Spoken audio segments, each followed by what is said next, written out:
My girlfriend is upset that I didn't go to her brother's wedding with her because she was wearing a white dress. Last weekend, my girlfriend's oldest brother got married. She has one older brother and two younger ones. I was supposed to go with my girlfriend, but instead of wearing the dress she bought when we went shopping together with her mom, she wore a different one. It was a lacy white floor-length one. I asked her if it was really appropriate to wear a dress like that to someone else's wedding, but she said it's not a wedding dress. It sure looked like one, but she said it was only $150 and not a wedding dress. I decided not to go because she was being so inappropriate and I thought it would be too embarrassing. I messaged her cousin that I might have been exposed to COVID and couldn't come because I didn't want to make drama. I found out that she didn't change her dress before she went. I also found out that she got there later than she was supposed to, and she started to try to walk up the aisle to her seat after everyone else was sitting in their seats and the wedding was about to start. Her dad stopped her and she had to sit in the back, and her parents drove her back to her apartment so she could change dresses between the ceremony and the reception. Her cousin told me that she told everyone that since her brother is gay and there was no bride at the wedding, she didn't see a problem with wearing that dress. Her parents made sure that the photographer didn't take any pictures with her anywhere in them when she was wearing the white dress. She's still mad I didn't go, but I think I dodged a bullet. She still doesn't think she did anything wrong.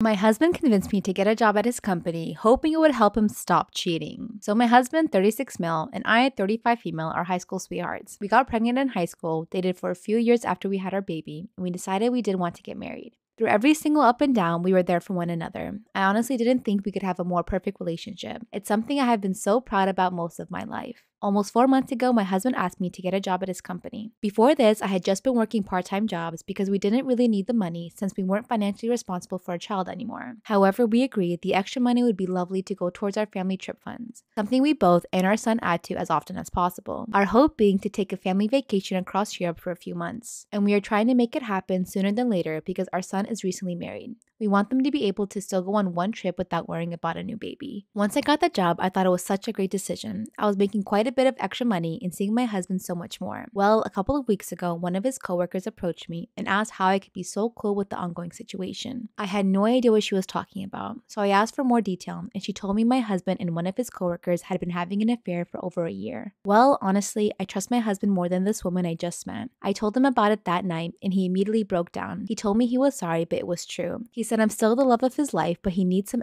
I can't even read the sentence. He said I'm still the love of his life, but he needs some excitement outside of our relationship. He told me he had been feeling so guilty about it, he asked me to start working there, hoping it would make him want to cheat less. But it's actually just caused them to stink around more and find the relationship even more hot. I feel like I should stick this out because we have been together for so long, and I know it would devastate our son, but I don't think I can move on from this. He didn't even apologize, just told me every man needs something new and exciting in a long-term relationship, and that it means nothing. Well, it certainly feels like something. Oh my god.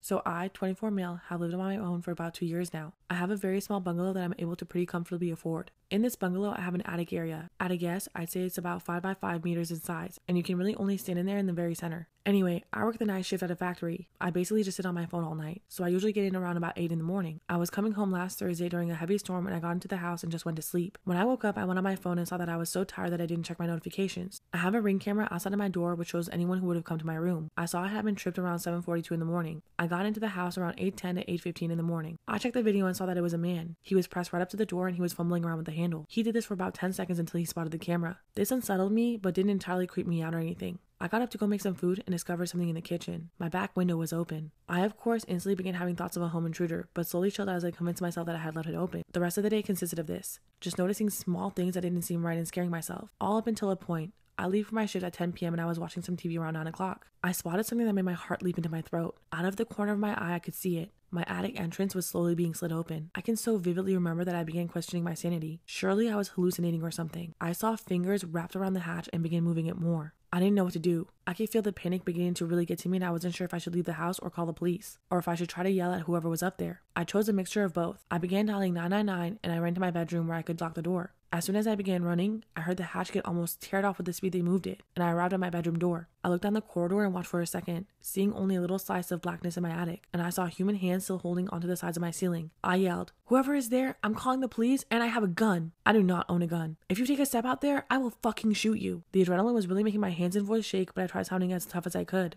Then I saw something that I truly do not think I will ever forget. The hand slid back into the dark, and then he dropped down. I slammed my door shut and locked it as quickly as I could. The call went through and I was able to get on the line with police, and they dispatched officers to my house. I told them that I didn't know if the man was armed or not, and the dispatcher told me to stay on the line. I heard the man walking up to my door and rattling the door handle. He also went through my kitchen as I heard a lot of commotion in there. Truth be told, I don't know why he stayed. I would have just left the house, but he stayed right up until the police came in and arrested him. Apparently, he was a homeless man and was armed with a knife in my kitchen and had recently been seen in the area trying to get into other houses. Truth be told, I'm very frightened to sleep still. I now sleep with my bedroom door locked and all my windows closed. I also sleep with a knife under my pillow. I know this is unlikely to ever happen again, but I just cannot figure the way that he dropped down from my attic.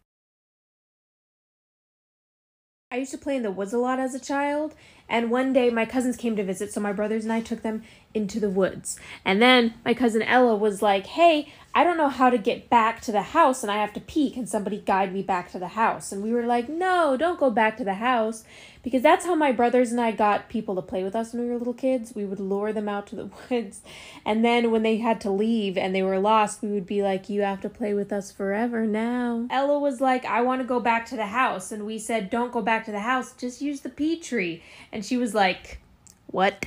And we said, just use the pea tree right over there. My little brother said, oh yeah, whenever we have to pee in the woods, we just go pee on that tree over there. And Ella was like, but I'm a girl, I can't pee on a tree. And cousin Ashley was like, oh no, there's a really low-hanging branch for the girls to sit on. And she was like, Ashley, you've peed on the pea tree? Ashley said, yeah, we all have.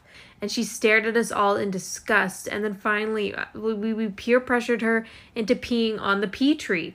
And she told us that she would only do it if we promised to keep it a huge secret and like not tell anyone until the day we died. But then we hit puberty and she made fun of my boobs. So, you know, all bets are off on secret keeping.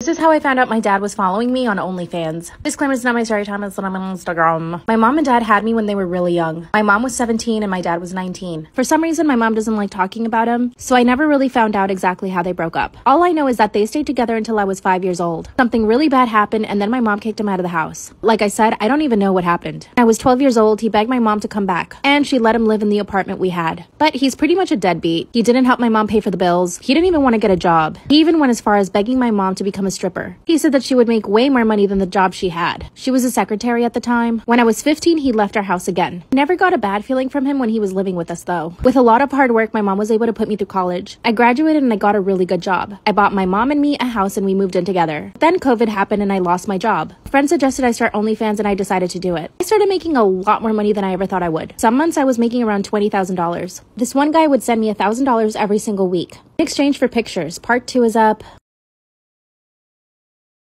This is how I found out my dad was following me on OnlyFans. Disclaimer, is not my story time, it's on my Instagram. So this one guy started sending me $1,000 every single week. In exchange, I would send him private photos. Everything was totally fine until he started asking me questions. He would ask me things like, what's your favorite movie? What's your favorite dessert? Because it's OnlyFans, I never really answered honestly. But then one day he told me, you love The Little Mermaid, don't you? And I was like, what? Because The Little Mermaid was my favorite movie as a kid. Watched it at least 3 times a week when I was a kid. First I thought it was a cousin playing a joke on me, so I decided to block them. The next day, I get another message. This one says, I remember how you used to love hot dogs. That's when I really shit myself, because my dad and I would make hot dogs every single Friday. It was our thing together. Like I said, he was a deadbeat, so he couldn't afford anything more than cheap hot dogs. And that's when he said, I have a confession. And before I could reply, he said, I'm your dad. I felt so disgusted. I blocked him and then blocked him from my cell phone too. That's when he sends me a long text message explaining why he signed up to my OnlyFans. He said that he was just trying to get to know me, that all he really wanted was to get me back as his daughter. Then why ask for nudes? Part 3 is up.